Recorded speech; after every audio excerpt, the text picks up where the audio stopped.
I kind of struggle with figuring out the difference between a wise suggestion and a full-on command. I wish I was just intrinsically bright enough to know, but well, reality, it stinks sometimes. Well, this is an issue for me in Psalm 46:10, a verse I love, which says this: "Be still and know that I am God." Is that a command, or is that a strong encouragement to observe a very real and active principle for everybody?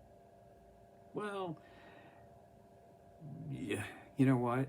What I think it is probably way less important. Well, no, it's not probably. It is certainly way less important than what you think about that. I'm going to address it as this very strong suggestion edging toward a command that gives us a little bit of a pathway into God's design for our best.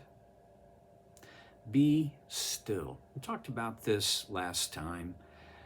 There's so much to say about it. Cease striving. Stop striving.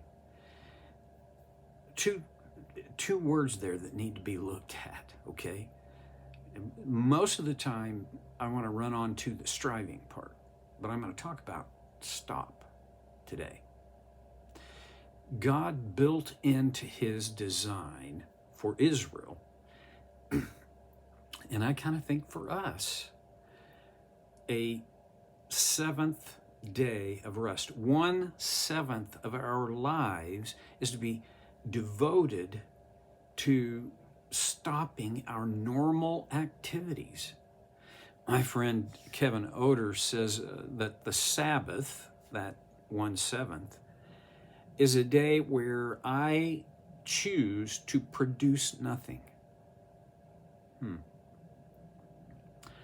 And you can interpret that in many different ways.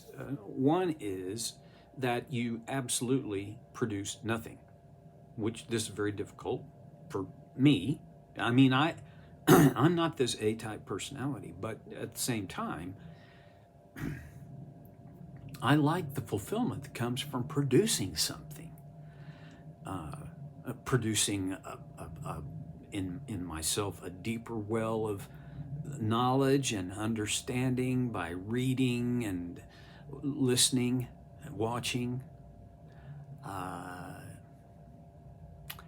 have a friend, Chris, who his Sabbath was mainly taken up with gardening. It didn't produce, he's a pastor.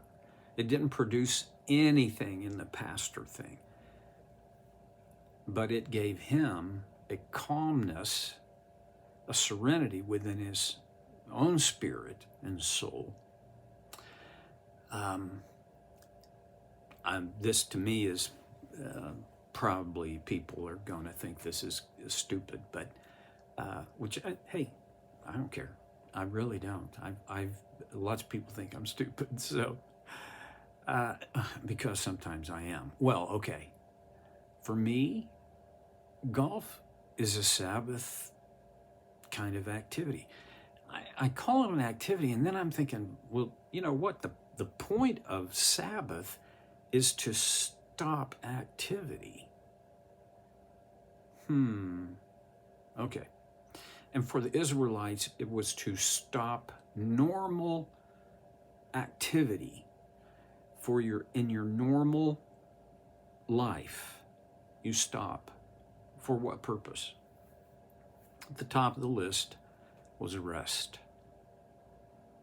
You realize, don't you? You probably realize this from your own experience in your own life, that America is a sleep-deprived country. We're tired. I'm at the stage in my life where I do not have the reserves of energy that I did even 10 years ago. That's not uncommon. Rest. Now, I grew up believing that to rest equals be lazy. And one of the worst things that I could ever be accused of, one of the things I hated most to be accused of, was being lazy. And that's not me. I'm not a lazy person. But I require rest. And at certain times in my life, I pretended that I didn't. It's funny what a heart attack will do to kind of readjust and reset the ways that you think about yourself. I'm not bulletproof. In my 20s, 30s, and 40s, and into my 50s, I kind of acted as if I was. But to cease striving, to cease means to stop. Do you have any designated times where you stop?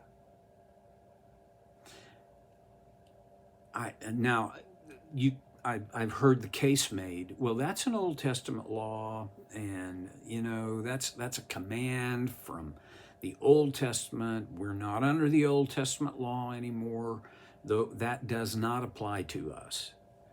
And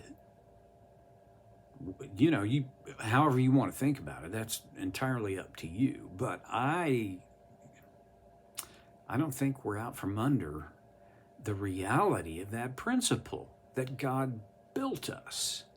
He wired us to have 1/7 of our life for rest. And I grew up in where and I don't remember this ever being said literally, but the concept I got was relax. What do you weenies relax? You don't relax. You're working for Jesus, man. He doesn't take a day off. Well, that's not exactly true. It's kind of on two levels. Number one, Jesus, being God, does not play by the same rules that we do. It is possible for him, or let me just say it this way, if it is possible for him to have intimate, specific knowledge of 8 billion people at a time, you think it's going to be a problem for him to keep the universe in order by the power of his word, according to the book of Colossians, and also have a time where he rested? The other thing is in Genesis, whoever the Genesis writer was, wrote that in 6 days God created the heavens and the earth, and on the 7th day he rested. Like he needed to rest? No, he is the Almighty. He's an eternal being. His resources are simply infinite. So it's not like he needed to rest. So why would he have done that? I have come to believe that he did that as an example for us. A kind and loving example. Okay. One of the other reasons I feel strongly that this stopping thing is essential for every follower of Jesus is because your actual discipleship, your actual growth, I'm going to use a theological term here, your growth in sanctification, you can't do that in a hurry. You have to slow down. And often you have to just flat stop. One aspect of this I learned firsthand after my heart attack, where I spent about 8 weeks where I was grounded. And it wasn't like somebody said, you got to stay, you got to stop and take it easy. I just didn't have it in me to do anything. And I remember when I first got to drive, I got my little red car. Well, let me rephrase that. It had been sitting in the garage for about 2 months, hadn't been started, hadn't been driven. The battery was dead. A friend of mine helped me get a battery in it, and I got in it and drove. And we lived near the Beltway here in Las Vegas, the Clark County 215, which is a 65-mile-an-hour freeway. And I got on it and did 45 and thought, holy smokes, this is fast. Took me a while to get used to going 65. And then I did some reflecting and realized I had most of my life, certainly my adult life, I had been in a hurry to get to whatever is next. I always felt late. I mean, I almost never had margin enough to not have to hurry or rush. One of the things that did was it hindered me from being a thoughtful and thankful person. You know, gratitude and being a thankful person, it's very difficult to do that in a hurry. Gratitude requires reflection. I mean, real sincere, true gratitude. And that kind of reflection doesn't happen well in a hurry. I had to slow down. I made a commitment. I rarely break the commitment I've made to drive the speed limit. I'll maybe another time tell you all my reasoning for that. It really doesn't have anything to do with the speed law.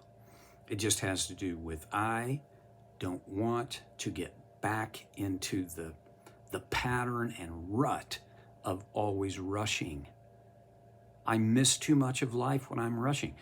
God says, cease striving, be still. And then it goes on to say, and know that I'm God. Well, you know what? If you don't stop, if you don't intentionally still yourself, you won't have time to know.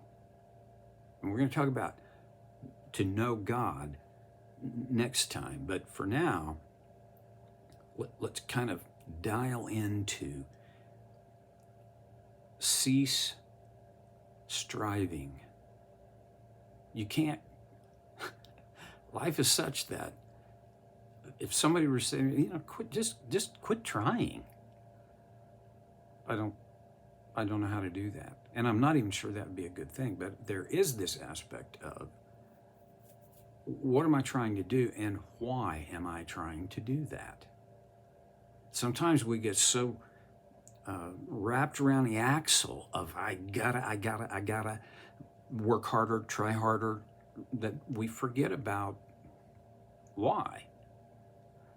Or there is this as well. My why is a very broken perspective because it often comes down to because I want to be noticed and seen and admired. Is that evil? Not necessarily in its proper context, but if that's the driver for my life, it leads to all kinds of evil. So the challenge I want to throw out today is look at your life.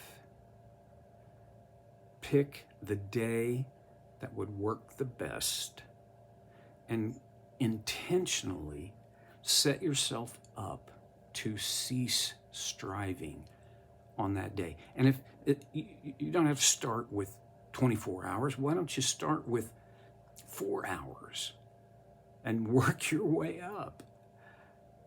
Be still and know that he is God.